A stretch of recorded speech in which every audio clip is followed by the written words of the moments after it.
Assalamualaikum teman-teman. Perkenalkan, nama saya Nurhaliza. Di sini saya akan menceritakan kisah Nabi Ismail dan ibunya Siti Hajar yang menemukan air Zam-Zam.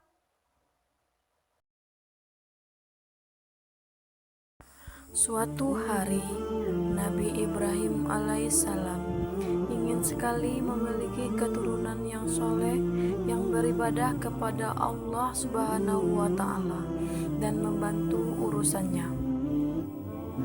Istrinya yang bernama Sarah pun mengetahui apa yang diharapkan suaminya, sedangkan dirinya tidak bisa memiliki keturunan.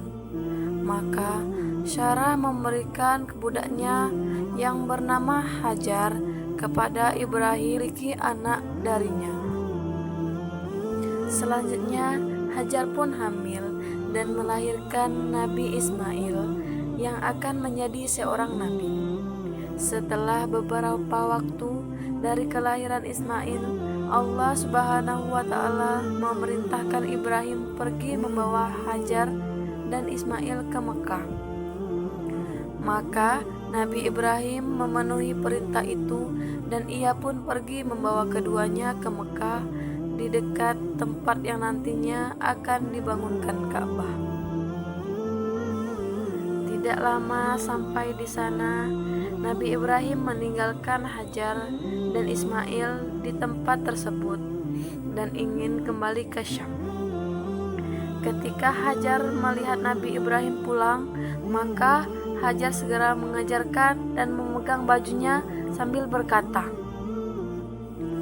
"Wahai Ibrahim, kemana engkau hendak pergi? Apakah engkau akan meninggalkan kami di sini tanpa bekal untuk mencukupi kebutuhan kami?" Nabi Ibrahim pun tidak menjawab dan tetap beranjak pergi. Siti Hajar pun kembali bertanya, "Apakah Allah yang memerintahkanmu melakukan hal ini?" Nabi Ibrahim pun menjawab, "Ya, Allah lah yang memerintahkanku."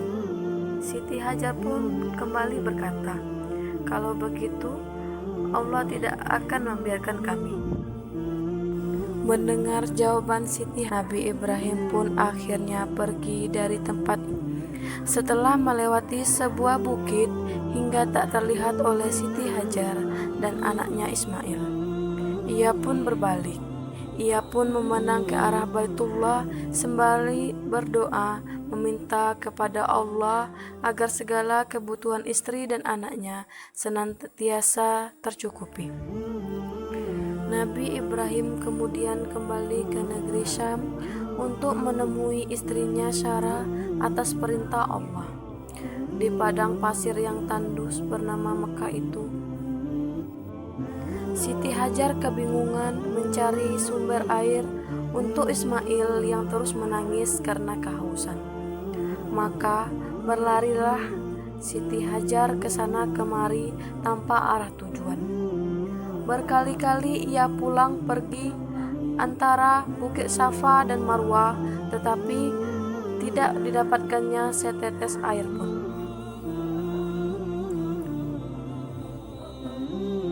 Tiba-tiba Siti Hajar mendengar suara yang memerintahkan agar Ismail diletakkan di sebuah tempat. Maka diletakkanlah Ismail di tempat sesuai perintah yang ia dengar. Dengan izin Allah Subhanahu wa Ta'ala, kaki bayi Ismail yang berhentak-hentak itu seketika muncul mata air dari dalam pasir dengan derasnya.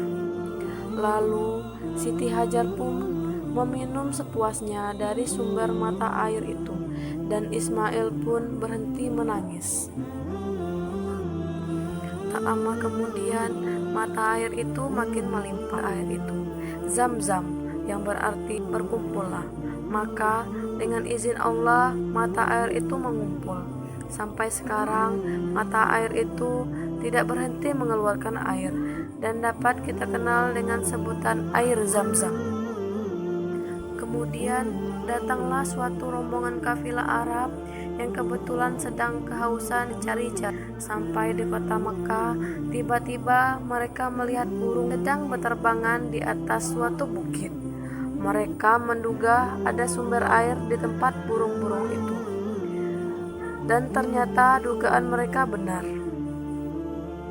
Di tempat itu, mereka dapati Siti Hajar dan putranya Ismail berada di tempat mata air yang jernih dan makmur. Maka orang-orang Arab menemui Siti Hajar memohon izin untuk mengambil air dari tempat itu.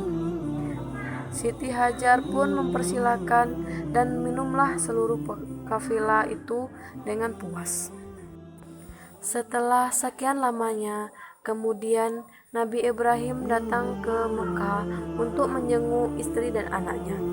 Sesampainya di sana, terkejutlah beliau melihat mata air yang melimpah dan tenang di tempatnya. Di sekitarnya juga terdapat desa yang subur dan makmur. Beliau pun lega karena istri dan anaknya ternyata masih hidup sehat dan tercukupi. Lalu Siti Hajar pun menceritakan semua kejadian yang dia alami kepada suaminya. Mendengar itu, Nabi Ibrahim kemudian memuji kebesaran Allah Subhanahu wa Ta'ala yang telah mengabulkan doanya terdahulu agar istri dan anaknya tercukupi kebutuhan hidupnya. Pelajaran penting yang dapat kita ambil dari kisah Nabi Ismail dan Siti Hajar. Yang pertama, rasa yakin dan pasrah kepada Allah akan mengangkat berbagai masalah. Wa man yatawakkal 'alallahi fahuwa hasbuh. Barang siapa yang bertawakal kepada Allah, niscaya Allah akan mencukupinya. Quran Surah At-Talaq ayat 2 dan 3.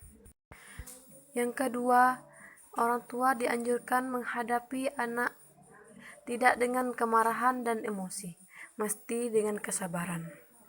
Dan yang ketiga, anak-anak yang sukses bukanlah dibesarkan oleh orang tua yang hebat ataupun cerdas, melainkan orang tua yang penuh cinta dan tulus dalam mendidik anak-anaknya.